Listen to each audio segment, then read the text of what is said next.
Subscribe कीजिए हमारे YouTube channel Saxena CP classes को और बेल आइकन को प्रेस कीजिए हमारा लेटेस्ट एजुकेशनल वीडियो सबसे पहले देखने के लिए। हाँ, अब प्रश्नावली 1.3 का पहला क्वेश्चन आपसे कह रहा है कि सिद्ध कीजिए कि √5 एक अपरिमेय संख्या है। एग्जाम्पल हम लोगों ने पढ़ा है, तो इसके विपरीत आप मान लीजिए क्या करेंगे कि माना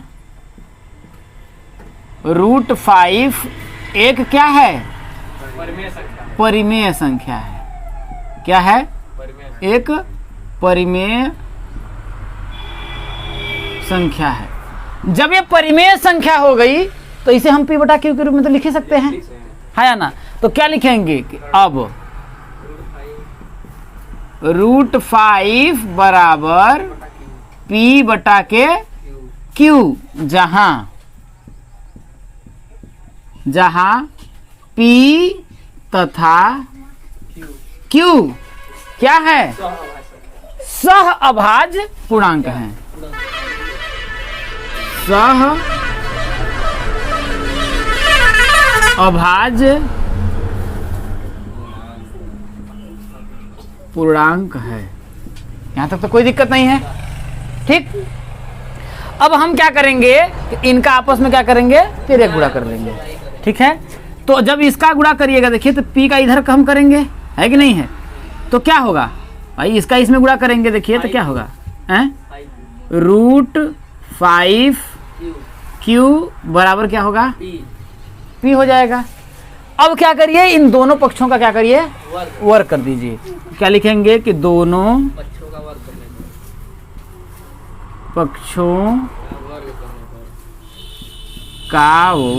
करने पर जब वर्ग करेंगे तो क्या होगा, आपका होगा √5 q का क्या होगा, होल स्क्वायर बराबर p का स्क्वायर, है कि नहीं? यहाँ तक तो कोई दिक्कत नहीं है। अब जब इसको हम सॉल्व करेंगे तो 5q का स्क्वायर बराबर क्या होगा, p का स्क्वायर, है ना। अब q स्क्वायर बराबर p स्क्वायर बटा के 5। अब यहां पर क्या करिए, ठीक है, इसको आप मान लीजिए, इसी को मान लीजिए, समीकरण नंबर इसको 1 मान लीजिएगा, ठीक है, आगे काम देगा, ठीक है। यहां आपको क्या देखने को मिल रहा है कि p स्क्वायर 5 से क्या है, विभाज्य है। तो मैंने आपको बताया था कि प्रमेय 1.3 में कि यदि a स्क्वायर, जैसे कि भैया 15 जो है का स्क्वायर यदि आपका 5 से विभाजित है, तो यदि तो ये 15 भी क्या होगा, 5 से विभाजित होगा। ये मैंने बताया था कि नहीं बताया था कि भाई 15 का अगर स्क्वायर अगर आपका 5 से विभाजित है तो श्योर है कि 15 5 से विभाजित होगा। यही तो है, हाँ या ना? अब जब इतना बात हुई तो आप क्या लिखिए यहां पर कि वही भाई p स्क्वायर 5 से विभाज्य है, अतः p भी 5 से क्या होगा, विभाज्य होगा। यहाँ तक तो कोई दिक्कत नहीं है, कि दिक्कत है कि p स्क्वायर अगर 5 से विभाज्य है तो p भी 5 से विभाज्य होगा। अब भैया हम p में क्या करते हैं, 5 से भाग देते हैं, तो कुछ तो आएगा ही।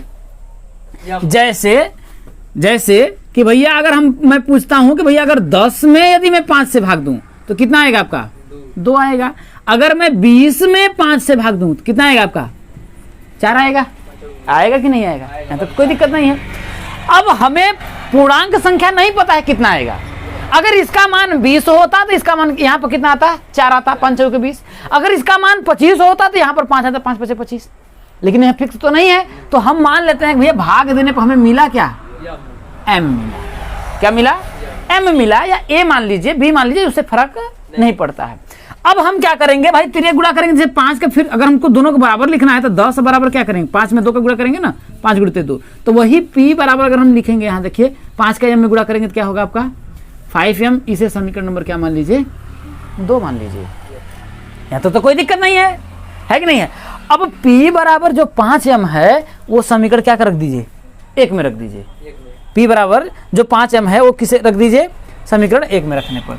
तो हाँ, P बराबर 5m समीकरण किसमें, 1 में रखने पर। जब समीकरण 1 में रखेंगे तो क्या होगा, देखिए 5q का स्क्वायर बराबर 5m का क्या हो जाएगा, होल स्क्वायर। भैया p बराबर 5m यहाँ पर रखे हैं तो ये 5 का q का स्क्वायर तो है, या p की जगह पर हमने 5m लिखा, भाई स्क्वायर है तो भाई स्क्वायर कर देंगे, तो कोई तो दिक्कत नहीं है। अब क्या होगा, देखिए 5q स्क्वायर बराबर यहाँ पर हो जाएगा, देखिए 25m का होल स्क्वायर। यहाँ तक तो कोई दिक्कत नहीं है। कोई दिक्कत है भाई, 5 का वर्ग करेंगे तो 5 × 5 = 25 होगा, m का वर्ग होंगे तो भाई 25 m स्क्वायर होगा। अब इसको 5 से काट दीजिए, 5 से कम 5, 5 × 5 कोई दिक्कत है? अरे 5m का स्क्वायर है तो भैया 5m का होल स्क्वायर है, इसका मतलब क्या है कि 5m × 5m, यही ना होगा भाई x का स्क्वायर का मतलब क्या होता है, x × x, यही तो होता है। तो भाई 5 के 5 में करेंगे 25, समझ में आया? अब जब इसको करिएगा तो देखिए यहाँ पर आया आपका, देखिए q स्क्वायर बराबर 5 का इसमें होगा 5m का स्क्वायर, कोई दिक्कत है? अब इस 5 को क्या करिए, इधर भेजेंगे भाई, इधर मल्टीप्लाई में इधर आएगा तो क्या होगा, भाग में जाएगा, तो इधर आपका बचेगा क्या, आपका तब m स्क्वायर बराबर q स्क्वायर बटा के 5। अरे 5 है तो 2 कहाँ से आएगा, यहाँ तो समझ में आया? तो यहाँ आपको देखने को क्या मिला, कुछ देखने को मिला कि q स्क्वायर 5 से विभाज्य है ना। अब यहाँ पे लिखेंगे q स्क्वायर 5 से विभाज्य है, अतः q भी 5 से क्या होगा, विभाज्य होगा। q भी 5 से क्या होगा, विभाज्य होगा। तो भाई q से 5 भाई तो करेंगे क्या होगा, तो यहाँ पर होगा q बटा के 5, अब फिर भाग जाएगा कि नहीं जाएगा? तो वही तरीका भाई 10 में जैसे 5 से हम भाग देते हैं तो 2 आता है, तो भाई q में 5 से भाग देंगे तो फिक्स तो मान नहीं है, तो मान लेते हैं कि आपका क्या आया होगा, n आया होगा, मान लेते हैं हमने क्या आया होगा, n आया होगा। तो q बराबर क्या होगा, यहाँ पर 5n हो जाएगा भाई, 5 का n में गुणा करेंगे तो 5n हो जाएगा। इसे समीकरण नंबर क्या मान लेते हैं हम लोग, 3 मान लेते हैं। यहाँ तक तो कोई दिक्कत नहीं है, ये दिक्कत है? अब यहाँ पर हम थोड़ा सा इसमें लिख देते हैं, जगह बना करके, जगह है तो नहीं लेकिन फिर भी कोशिश करते हैं। अब यहाँ देखिए समीकरण 2 और समीकरण 3 से हमें मिला कि 5 क्या है, दोनों में क्या है, कॉमन है। और लेकिन यहाँ हम लोगों ने माना था कि p तो था, q क्या है, सभाज्य पूर्णांक है, सभाज्य पूर्णांक है। लेकिन यहाँ पर दोनों में 5 क्या आ गया, कॉमन आ गया। तो यहाँ पर ये हमारा इसकी तो विरोध कर रहा है ना, ठीक है? तो हम लिखेंगे समीकरण 2 एवं समीकरण 3 से प्राप्त होता है कि P एवं Q सह अभाज्य पूर्णांक नहीं है, सह अभाज्य पूर्णांक नहीं है। समीकरण 2 और समीकरण 3 से प्राप्त होता है कि P एवं Q सहभाज्य पूर्णांक नहीं है, क्योंकि अगर ये सहभाज्य पूर्णांक होते तो इसमें केवल और केवल क्या कॉमन होता है, एक कॉमन होता। भाई सहभाज्य संख्या मैंने क्या बताया था कि वह संख्या जिनमें जो कॉमन होता है क्या आता है, सिर्फ एक आता है। जैसे कि अगर मैं 4 को लेता हूं तो 4 का अगर मैं गुणनखंड करता हूं तो 2 गुणते 2 आएगा, 9 का अगर मैं करता हूं तो 3 गुणते 3 आएगा। इन दोनों में कुछ कॉमन है, कुछ नहीं कॉमन है। अगर मतलब कि वह संख्याएं जिनका जो मौसा सिर्फ क्या आता है, एक आता है, वह संख्याएं क्या होती हैं, सहभाज्य संख्या होती है। अगर इसको 4 को क्या एक अभाज्य संख्या है, नहीं है। 9 क्या एक अभाज्य संख्या है, नहीं है, दोनों भाज्य है ना। लेकिन ये आपस में क्या है, सह अभाज्य संख्या है, आपस में क्या है, ये सहभाज्य संख्या है। तो वही बात बोल रहा है कि समीकरण 2 एवं समीकरण 3 से प्राप्त होता है कि P एवं Q सहभाज्य पूर्णांक नहीं है, नहीं है ना। और ये हमें क्यों ऐसा आया है, क्योंकि हमने गलत कल्पना किया था कि ये क्या है, एक परिमेय संख्या। तो यह लिखेंगे यहाँ पर, यह हमारी गलत, यहाँ लिख देते हैं गलत कल्पना के कारण या त्रुटिपूर्ण कल्पना के कारण प्राप्त हुआ है। यह हमारी क्या हुआ है? गलत कल्पना के कारण प्राप्त हुआ है। तो अतः हमारा जो मैंने इस कथन माना था, तो यह कथन क्या हो गया? गलत हो गया ना। अतः हमारा कथन, अतः हमारा कथन क्या है? असत्य है। अतः क्या है? √5 एक क्या है? अपरिमेय संख्या है। भाई हम लोगों ने जो कथन माना था उसको ये प्रूफ कर दिया ना समीकरण 2 और 3, तो क्या है? गलत है। तो अतः √5 एक अपरिमेय संख्या है। यही आप लोगों को प्रूफ करना था। समझ आया? उतार लीजिए। क्वेश्चन नंबर 2 आपका कह रहा है कि सिद्ध कीजिए 3 + 2√5 एक अपरिमेय संख्या है। सेकेंड वाला क्वेश्चन जो है आप लोगों के एग्जाम्पल के ही तरह है, ठीक। इसमें सिर्फ ये बोल रहा है कि सिद्ध कीजिए कि 3 + 2√5 एक अपरिमेय संख्या है। तो इसके विपरीत आप क्या मान लेंगे कि यह क्या है? एक परिमेय संख्या है। क्या मानेंगे? कि यह एक परिमेय संख्या है। यहां पर वही मान लेंगे कि माना 3 + 2√5 एक क्या है? परिमेय संख्या है। क्या मान लिया हमने? कि 3 + 2√5 एक परिमेय संख्या है। यदि यह परिमेय संख्या हुई तो क्या मैं इसको P/Q के रूप में नहीं लिख सकता हूं? लिख सकते हैं ना। तब हम क्या करेंगे कि 3 + 2√5 बराबर 3 + 2√5 बराबर P/Q। P/Q के रूप में क्यों लिखेंगे? क्योंकि परिमेय जो संख्या होती है वो P/Q के रूप में होती है। यहां तक तो कोई दिक्कत नहीं है। अब जो इसमें देखिए, हम जानते हैं कि √5 क्या है? एक अपरिमेय संख्या है।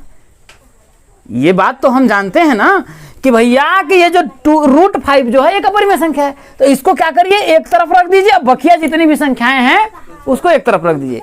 लेकिन यहां इस बात को ध्यान रखिए कि P और Q क्या है? जहां P तथा Q क्या है? सह अभाज्य संख्याएं हैं, सहभाज्य पूर्णांक संख्याएं हैं, ठीक। अब हम इसके आगे लिखते हैं भैया। क्या लिखते हैं? कि 2√5 बराबर P/Q। अब देखिए ये जो 3 है इधर है। अब हम क्या करेंगे? इसको उधर ले जा रहे हैं। तो ये प्लस में है, इधर जाएगा तो क्या हो जाएगा? माइनस में। तो क्या हो जाएगा? -3। इसके बटा 1 कर लीजिए। कोई दिक्कत है? कोई दिक्कत नहीं है ना। अब देखिए यहां देखिए 2√5 बराबर P का 1 में गुणा करेंगे तो P हो जाएगा, -3 का Q में करेंगे तो क्या होगा? 3Q। अब बटा क्या हो जाएगा? Q। यहां तक कोई दिक्कत है? यहां तक तो कोई दिक्कत नहीं है। अब क्या करिए आगे कि √5 बराबर P - 3Q बटा के। अब देखिए ये 2 इधर है। अब जब ये गुणा में है इधर जाएगा तो क्या होगा? नीचे चला जाएगा, भाग में जाएगा कि नहीं जाएगा? तो क्या होगा आपका? देखिए 2Q हो जाएगा। इसे क्या करिए आप? समीकरण 1 मान लीजिए। क्या मान लीजिए? समीकरण 1 मान लीजिए। तो मैंने आपको बताया था कि ये दोनों आपस में क्या है? एक पूर्णांक संख्याएं हैं। तो हमने बताया था कि जैसे कोई पूर्णांक संख्या हो गई, -4 मान लीजिए और क्या मान लीजिए? 3 मान लीजिए। तो पूर्णांक संख्याओं को जोड़ने पर जो भी मिलेगा आपका, इसमें क्या आएगा? -1 आएगा। आएगा कि नहीं आएगा?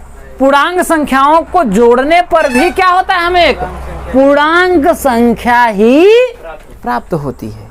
यहां तक तो कोई दिक्कत नहीं है। और पूर्णांक संख्याओं को घटाने पर भी एक पूर्णांक संख्या प्राप्त होती है। और पूर्णांक संख्याओं का गुणा करने पर भी जो भी आएगा एक पूर्णांक संख्या प्राप्त होगी। लेकिन क्या कि पूर्णांक संख्याओं का भाग देने पर एक पूर्णांक संख्या मिले ना मिले, क्या हुआ कि पूर्णांक संख्याओं का भाग देने पर पूर्णांक संख्या मिले ना मिले लेकिन एक परिमेय संख्या जरूर प्राप्त होती है।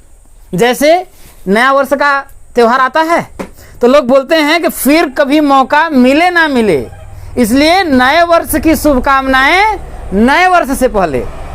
आता है कि नहीं आता है? तो वैसे ही समझ लीजिए कि इन दोनों का भाग देने पर पूर्णांक संख्या मिले या ना मिले लेकिन एक परिमेय संख्या अवश्य प्राप्त होगी। समझ में आया कि नहीं आया? तो वही एक तरीके का तोहफा हो गया कि फिर कभी मौका मिले ना मिले, इसलिए नए वर्ष की शुभकामनाएं नए वर्ष से पहले। यही बात यहाँ पर है, कोई दिक्कत तो नहीं है? यहाँ तो समझ में आया। अब जरा बताइए कि ये क्या है? एक पूर्णांक संख्या है और ये क्या है? एक पूर्णांक संख्या है ना। तो पूर्णांक संख्या में से पूर्णांक संख्या को घटाने पर क्या मिलेगा? एक पूर्णांक संख्या मिलेगी कि नहीं मिलेगी? मिलेगी ना। तो जब मिलेगी तो हम तो ऐसे लिख सकते हैं कि नहीं लिख सकते हैं कि p माइनस 3q क्या है? एक पूर्णांक संख्या है। लिख सकते हैं नहीं लिख सकते हैं भाई? अभी हमने बताया कि पूर्णांक संख्या में से पूर्णांक संख्या घटाने पर हमें क्या होगा? पूर्णांक संख्या मिलेगा। तो ये भी एक पूर्णांक संख्या है, ये भी क्या है? एक पूर्णांक संख्या है। तो घटाए तो है तो क्या मिलेगी हमें? एक पूर्णांक संख्या मिलेगी। और 2q क्या है? एक भाई पूर्णांक संख्या में पूर्णांक संख्या को गुणा करने पर क्या होगा? एक पूर्णांक संख्या ही होगा। तो हम क्या लिखेंगे कि 2q भी एक पूर्णांक संख्या है। यहां तक भी कोई दिक्कत नहीं है। अब जब ये दोनों पूर्णांक संख्या हुआ तो पूर्णांक संख्या में पूर्णांक संख्या का भाग देने पर हम कह सकते हैं कि ये पूरा क्या हो गई? एक परिमेय संख्या हुई कि नहीं हुई? हाँ या ना? कि पूर्णांक, ये पूरा पूर्णांक संख्या होगा और उसमें से एक पूर्णांक संख्या को घटाने पर भाग देने पर तो पूर्णांक संख्या मिले ना मिले लेकिन एक परिमेय संख्या तो मिलेगी ना। तो हम क्या नहीं लिख सकते हैं कि p माइनस 3q बटा के क्या होगा? 2q। p माइनस 3q बटा के 2q क्या होगी? एक परिमेय संख्या होगी। एक परिमेय संख्या होगी, है कि नहीं है? अगर ये परिमेय संख्या हुई और इससे पहले हम जानते हैं कि √5 क्या है? एक अपरिमेय संख्या है। तो जरा बताइए क्या ये परिमेय संख्या अपरिमेय संख्या के बराबर हो सकती है? तो लेकिन ये समीकरण 1 से हमें इस बात की पुष्टि हो गई ना कि हमारा जो कथन है, इस कथन का तो ये तो विरोधाभास हुआ ना। विरोध कर रहा है कि तुम जो काम कर रहे हो वो सरासर गलत है। कोई विरोध करने वाला आ गया, विरोध कराएंगे। हमने जो माना था कि ये एक परिमेय संख्या है, लेकिन यहां पर हमें इस समीकरण 1 से ये प्रूफ कर दिया कि हमने ये बता दिया कि ये परिमेय संख्या है। हमने ये अभी यही ना दिखाया हम लोगों के कि ये जो है भैया वो क्या है? एक परिमेय संख्या है। लेकिन ये क्या है? अब बताइए, अपरिमेय संख्या के बराबर कभी भी परिमेय संख्या हो सकती है? कभी नहीं होगा ना। तो इससे हमारे कथन क्या होता है? असत्य साबित होता है ना कि भाई अब कभी इस परिमेय संख्या के बराबर अपरिमेय संख्या तो होगी नहीं। अब क्या लिखेंगे? अतः हमारा कथन, अतः हमारा जो कल्पना है, हमने जो कल्पना किया था कि एक परिमेय संख्या है, क्या होती है? कल्पना के क्या होती है? गलत साबित होती है। अतः हमारी कल्पना क्या थी?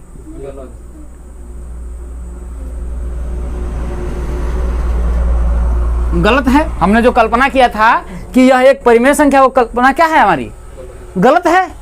तो हम कह सकते हैं अतः क्या कि 3 + 2√5 एक अपरिमेय संख्या है। अपरिमेय संख्या, बस इसको लिखना है किसी भाषा में, आप लोग लिख दीजिए, बस हो गया, आपका आंसर होगा। देखिए तीसरा में क्या कह रहा है? 3 क्वेश्चंस आपके हैं कि सिद्ध कीजिए कि निम्नलिखित संख्याएं क्या है? एक अपरिमेय संख्या है, यही बोल रहा है। अब देखिए हम क्या करते हैं, पहले वाले को प्रूफ करते हैं। किसको? पहला वाला जो है, पहले वाले को हल करते हैं।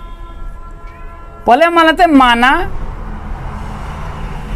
कि ये 1/√2 क्या है, इसके विपरीत एक परिमेय संख्या है। माना 1/√2 एक क्या है, परिमेय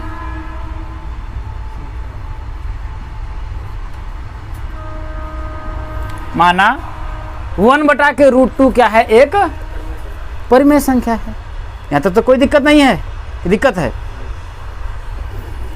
जब यह एक परिमेय संख्या है तो हम लिख सकते हैं भैया, क्या लिख सकते हैं कि 1/√2 बराबर P/Q।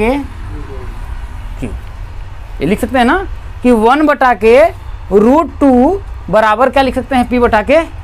यहाँ तक तो कोई दिक्कत नहीं है, दिक्कत है, ठीक है। तो अब हम क्या करते हैं कि इन दोनों का आपस में हम क्या करते हैं, गुणा करते हैं, तिर्यक गुणा कर लेते हैं। तो P का √2 में गुणा करेंगे तो क्या होगा आपका, P√2, या ऐसे लिख लीजिए √2P बराबर Q का 1 में करेंगे तो आपका Q हो जाएगा। यहाँ तक तो कोई दिक्कत नहीं है, दिक्कत है। अब हम क्या करेंगे, दोनों पक्षों का वर्ग करने पर क्या करेंगे, दोनों पक्षों का वर्ग करने पर। जब दोनों पक्षों का वर्ग अगर हम करेंगे तो इधर क्या होगा भैया आपका, √2P का होल स्क्वायर बराबर Q का करेंगे तो आपका क्या हो जाएगा, Q का स्क्वायर हो जाएगा। यहाँ तक तो कोई दिक्कत नहीं है, ये दिक्कत है। जब इसके आगे अगर हम करेंगे तो आपका क्या होगा, 2P² बराबर Q², है कि नहीं है। अब 2 को क्या करिए, इधर भेज दीजिए। यहाँ पर आप लिख लीजिएगा कि जहाँ, इसको मैंने लिखना भूल गया, कि जहाँ क्या है P एवं Q क्या है, सह अभाज्य पूर्णांक है। क्या है, P और Q क्या है, सहअभाज्य पूर्णांक है। अब 2 को जब हम इधर भेजेंगे तो क्या होगा, देखिए P² बराबर होगा, देखिए Q²/2। Q² क्या हो जाएगा आपका, 2 होगा। तो यहां हमने क्या जाना, इसे समीकरण नंबर आप 1 मान लीजिए, इसे समीकरण नंबर क्या मान लीजिए, 1 मान लीजिए। यहां हमें यह दिखा कि मैंने आपको बताया था कि अगर Q² क्या है, 2 से विभाज्य है। क्या है, Q² 2 से विभाज्य है, अतः क्या होगा, अतः Q भी 2 से क्या होगा, विभाज्य होगा। होगा कि नहीं होगा, होगा। तो जब Q 2 से विभाज्य होगा तो मान लेते हैं कि भैया Q में हमने क्या किया, 2 से भाग दिया। मान लेते हैं कि हमने Q में क्या किया, 2 से भाग दिया, है कि नहीं। तो क्या आएगा, हमें पता तो नहीं है ना। जैसे अगर हम 10 में 2 से भाग देते हैं तो कितना आता है आपका, 2 × 5 = 10, 5 आता है कि नहीं है। 8 में 2 से भाग देते हैं तो 2 × 4 = 8, 4 आता है। तो Q में 2 से भाग देंगे तो हमें पता तो नहीं है कि क्या आएगा, लेकिन हम मान लेते हैं कि क्या आया, M आया, N आया, जो आया आपका ये मान सकते हैं, A मान सकते हैं, उसे कोई वो बड़ी बात नहीं है। कि हमने मान लिया कि भाई Q में 2 से भाग दिया तो हमारा आया क्या, M आया। जैसे 10 में 2 का भाग देते हैं भाई 5 आता है, क्योंकि Q तो कोई फिक्स मान तो है नहीं कि फिक्स मान है ना, समझ में आई बात नहीं है। तो हम क्या करते हैं, अब इसका इधर में गुणा कर देंगे तो Q बराबर क्या होगा आपका, 2M हो जाएगा। तो इसे समीकरण नंबर हम क्या मान लेंगे, 2 मान लेंगे। समीकरण नंबर क्या मान लेंगे, 2 मान लेंगे। अब समीकरण 2 का मान उठा करके हम कहाँ रखेंगे, समीकरण 1 में रखने पर। तो समीकरण 2 का मान समीकरण 1 में रखने पर जब समीकरण 1 में समीकरण 2 का मान आप रखिएगा तो 2p स्क्वायर बराबर यहाँ क्या है आपका q स्क्वायर है, और q बराबर क्या है 2m है, तो यहाँ हो जाएगा देखिए 2m का क्या हो जाएगा होल स्क्वायर, क्या हो जाएगा होल स्क्वायर। यहाँ तक तो कोई दिक्कत नहीं है, कि दिक्कत है नहीं है ना। अब हम क्या करते हैं कि 2p स्क्वायर बराबर इसको करेंगे तो क्या होगा 4m का होल स्क्वायर, तो इसको 2 से काटेंगे तो कितना होगा आपका 2, है कि नहीं है। तो हम इसको ऐसे नहीं लिख सकते हैं 2m का स्क्वायर बराबर p स्क्वायर, इसको पहले लिख लिया इसको बाद में लिख लिए भाई, इसको पहले और इसको बाद में, क्योंकि भाई अगर हमारे कहने का मतलब है कि जैसे अगर तराजू है समझ लीजिए, इधर 5 किलो का क्या है बाट रखा गया है, इधर 5 किलो चावल रखा है, इसको चाहे हम ऐसे रखें या फिर इसको उलट करके 5 किलो चावल इधर रख दें इसको इधर, तो क्या उसका पलड़ा ऊपर नीचे तो नहीं होगा कि हो जाएगा। तो वही तरीका भाई, इसको मैंने पहले लिख लिया इसको बाद में लिख दिया, कोई दिक्कत तो नहीं है। अब हम लिख सकते हैं देखिए कि m स्क्वायर बराबर क्या होगा p स्क्वायर बटा के 2, यहाँ तक तो कोई दिक्कत नहीं है, दिक्कत है। तो यहाँ हमें क्या देखने को मिला कि p स्क्वायर भी क्या है 2 से विभाज्य है, होगा है कि नहीं है। तो p स्क्वायर क्या है 2 से p स्क्वायर 2 से विभाज्य है, अतः p क्या होगा 2 से विभाज्य होगा, p भी क्या होगा 2 से आपका विभाज्य होगा। जब p से 2 विभाज्य होगा इसका मतलब कि भैया हम p से मान लेते हैं क्या करते हैं 2 से भाग देते हैं, p का क्या करते हैं 2 से भाग देते हैं। तो मान लेते हैं कुछ नहीं तो मान लेते हैं भाई यहाँ पर m था तो यहाँ पर मान लेते हैं n आपका आया होगा, क्या आया होगा आपका n आया होगा, तो कोई दिक्कत नहीं है, दिक्कत है। अब हम मान लेते हैं भाई जब हम यहाँ है तो भाई 2 का इसमें गुणा करेंगे इधर तिर्यक, तो p बराबर क्या आएगा आपका देखिए p बराबर क्या होगा 2n आ जाएगा। इसे समीकरण नंबर क्या मान लीजिए आप 3 मान लीजिए।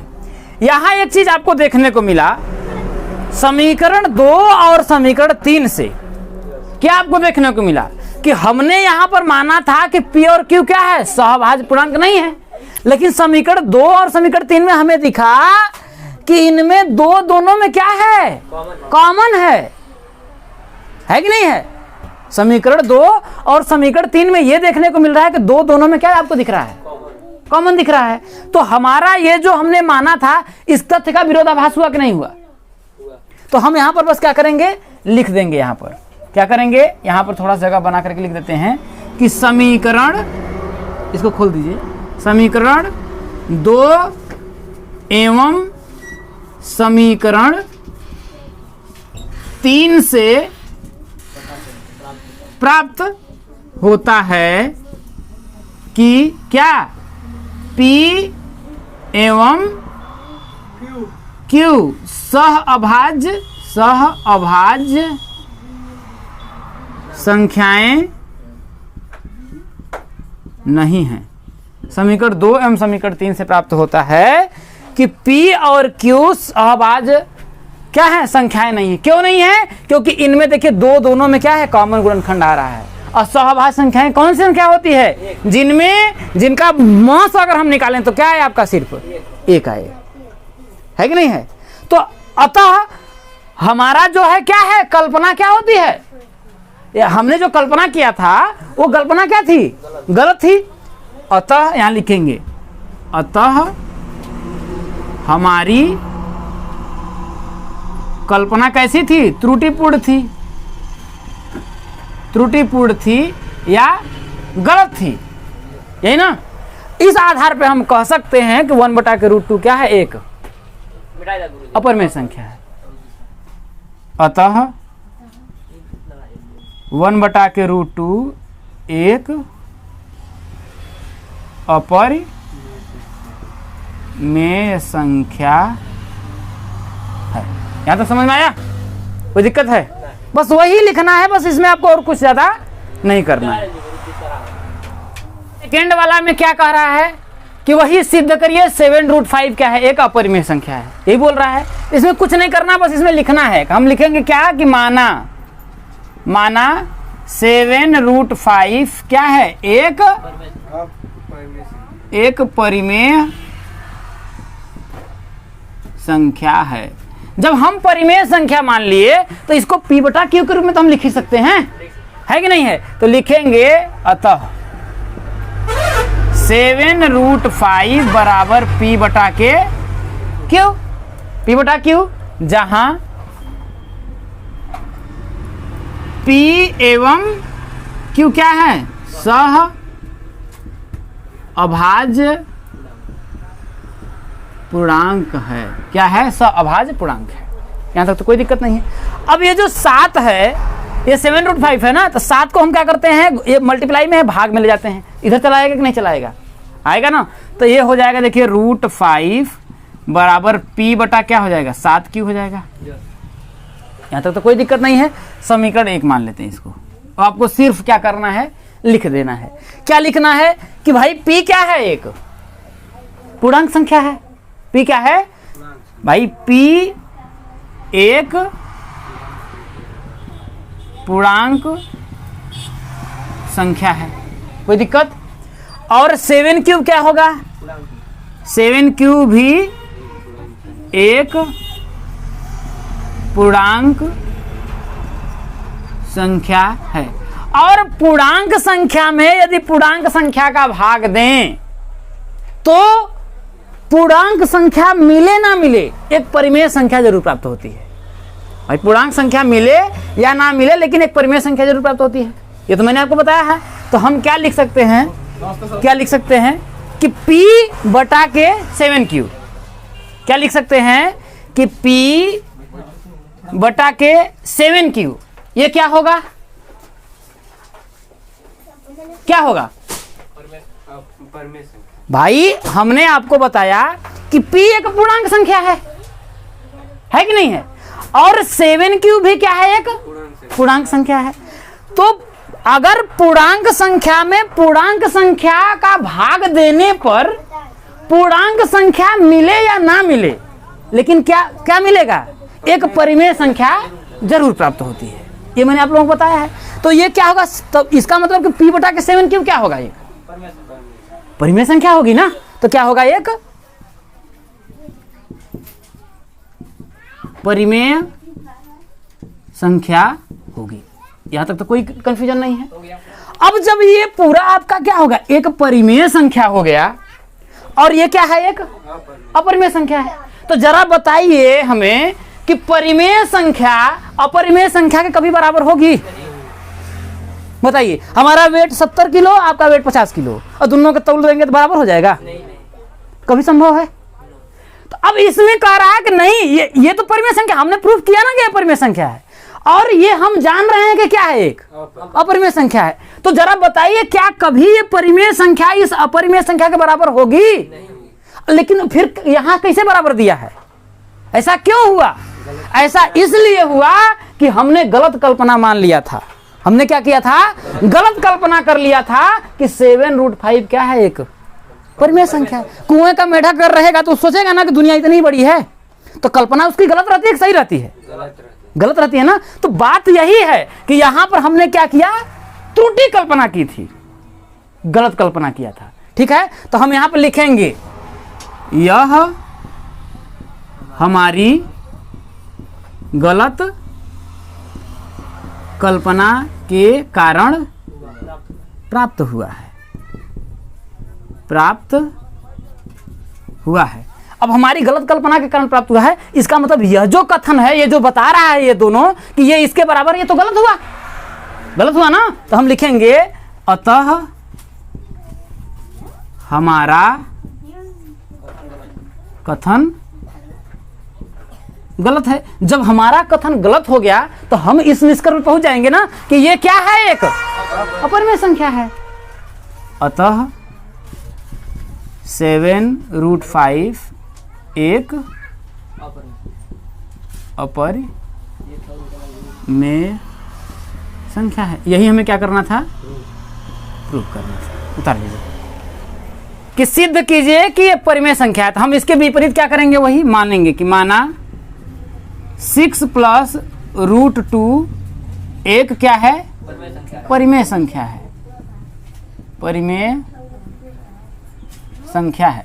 जब इसको हम परिमेय संख्या मान लेंगे तो इसका मतलब कि हम इसे P बटा Q के रूप में लिखेंगे। तो क्या होगा 6 प्लस रूट 2 बराबर क्या होगा P बटा के Q। और जहां P और Q क्या है, सह अभाज्य संख्याएं हैं। और सह अभाज्य संख्या क्या होती है भाई, जहां P एवं Q क्या है, सह अभाज्य संख्याएं हैं। सह अभाज्य संख्या उसे कहते हैं जिनका हम HCF निकालें तो क्या है, एक आता है। जैसे अगर मैं संख्या 4 लेता हूं, ये 4 क्या एक अभाज्य संख्या है, नहीं है, ये भाज्य संख्या है। 9 जो संख्या है ये भाज्य है या अभाज्य, भाज्य है। लेकिन ये दोनों संख्या को अगर हम बोले ना तो ये आपस में क्या है, आपस में अभाज्य संख्या है। कैसे, तो अगर इसका हम गुणनखंड करें तो 2 इंटू 2 आएगा और इसका करें तो 3 इंटू 3 आएगा। और इन दोनों में जरा बताइए कुछ कॉमन है, अगर इन दोनों का अगर हम HCF निकालेंगे तो केवल और केवल क्या आएगा, एक आएगा। तो वह संख्याएं जिनका क्या होता है सिर्फ HCF एक आता है, वो सभी संख्याएं आपस में क्या होती हैं, सह अभाज्य संख्याएं होती हैं। क्या होती हैं, सह अभाज्य संख्याएं होती हैं। जब इतना हो गया तो इसके आगे लिख लीजिए भाई √2 हम जानते हैं कि क्या है, एक अपरिमेय संख्या है, तो इसको इधर ही रहने दीजिए। ये जो 6 है उसको क्या करिए, उधर भेज दीजिए। भेज देंगे तो क्या होगा, देखिए P बटा के Q, और ये 6 जब इधर जाएगा तो क्या होगा, माइनस का 6 हो जाएगा। यहाँ तक तो कोई दिक्कत नहीं है। अब हम क्या करते हैं कि √2 बराबर P, और यहाँ पर करेंगे तो देखिए 6 का क्यूब में गुणा करेंगे तो क्या होगा, 6 क्यूब, हाँ या ना, इतना हो जाएगा। अब बटा के क्या हो जाएगा आपका, Q हो जाएगा। यहाँ तक तो कोई दिक्कत नहीं है। अब जरा एक बात बताइए कि P क्या है, एक पूर्णांक संख्या है, Q क्या है, एक पूर्णांक संख्या है। मैंने आपको बताया था कि P अगर पूर्णांक संख्या, जैसे मान लेते हैं -3 एक पूर्णांक संख्या है कि नहीं है। अब 4 क्या है, एक पूर्णांक संख्या है। तो इन दोनों को अगर हम पूर्णांक संख्या में अगर पूर्णांक संख्या को जोड़ेंगे तो जो संख्या मिलेगी मुझे वो क्या होगी, एक पूर्णांक संख्या होगी, होगी ना। और पूर्णांक संख्या में यदि मैं पूर्णांक संख्या को घटाऊंगा, जो संख्या मिलेगी वह क्या होगी, एक पूर्णांक संख्या होगी। पूर्णांक संख्या में यदि मैं पूर्णांक संख्या का गुणा करूंगा तो जो मिलेगा वह एक पूर्णांक संख्या होगा। लेकिन यदि पूर्णांक संख्या में एक पूर्णांक संख्या का भाग देने पर हमें पूर्णांक संख्या मिले ना मिले, लेकिन एक परिमेय संख्या जरूर प्राप्त होगी। क्या ये P बटा Q के रूप में नहीं लिख रहे हैं, दिख रही है, दिख रहा है ना, क्योंकि अगर इसमें भाग देंगे तो क्या आएगा, ये मान पूरा नहीं आ रहा है। पूर्णांक क्या होता है, पूरा पूर्णांक हो तो पूर्णांक नहीं आएगा। तो इसीलिए बोला कि अगर जैसे कि भाई एक 4 है पूर्णांक, 2 भी तो एक पूर्णांक है, 4 में अगर 2 का पूर्णांक भाग देंगे तो 2 आ जाएगा, जो एक पूर्णांक के रूप में आ जाएगा। लेकिन इसका अगर हम भाग दे रहे हैं तो क्या आएगा, तो इसीलिए बोला कि पूर्णांक संख्या में यदि पूर्णांक संख्या का हम भाग दें तो पूर्णांक संख्या मिले ना मिले, लेकिन हमें परिमेय संख्या जरूर प्राप्त होगी। समझ आया कि नहीं आया। तो जब परिमेय संख्या प्राप्त होगी तो भैया ये पूर्णांक संख्या, ये भी पूर्णांक संख्या, तो पूर्णांक संख्या में पूर्णांक संख्या को अगर हम घटाएंगे तो क्या मिलेगा, एक पूर्णांक संख्या मिलेगा ना। तो क्या मैं ये नहीं कह सकता हूं कि P -6Q एक पूर्णांक संख्या है, कह सकते हैं कि नहीं कह सकते हैं कि भैया ये भी पूर्णांक है और ये भी पूर्णांक है। और पूर्णांक संख्या में यदि मैं पूर्णांक संख्या को घटा रहा हूं तो एक पूर्णांक संख्या मिलेगी कि नहीं मिलेगी, हाँ या ना, मिलेगी। तो ये तो एक पूर्णांक संख्या है। और Q भी क्या है, एक पूर्णांक संख्या है। और Q भी क्या है, एक पूर्णांक संख्या है। जब ये पूर्णांक संख्या है तो ये पूरे को मैं कह सकता हूं क्या कि पूरा क्या है, एक परिमेय संख्या नहीं हो जाएगी, क्योंकि ये पूर्णांक संख्या है, ये पूर्णांक संख्या। तो हम लिख सकते हैं, देखिए कि P -6Q बटा के Q एक परिमेय संख्या है, एक परिमेय संख्या है। ये क्यों परिमेय संख्या है, क्योंकि भाई पूर्णांक संख्या में पूर्णांक संख्या का भाग देने पर पूर्णांक संख्या मिले ना मिले परिमेय संख्या जरूर मिलती है। अब जरा बताइए, ये तो आपका परिमेय संख्या हो गया, लेकिन √2 क्या है, एक परिमेय संख्या का परिमेय संख्या। अब बताइए दोनों को कह रहा है भैया बराबर है, ये सभी संभव है, अभी संभव नहीं है ना। तो ये ऐसा क्यों मिला है, ये हमारी गलत कल्पना के कारण प्राप्त हुआ है ना। तो हम लिखेंगे कि यह हमारी गलत कल्पना के कारण प्राप्त हुआ है। जब हमारी गलत कल्पना कारण प्राप्त हुआ है तो हम कह सकते हैं 6 + √2 क्या है, एक अपरिमेय संख्या है। अतः 6 + √2 एक अपरिमेय संख्या है, एक।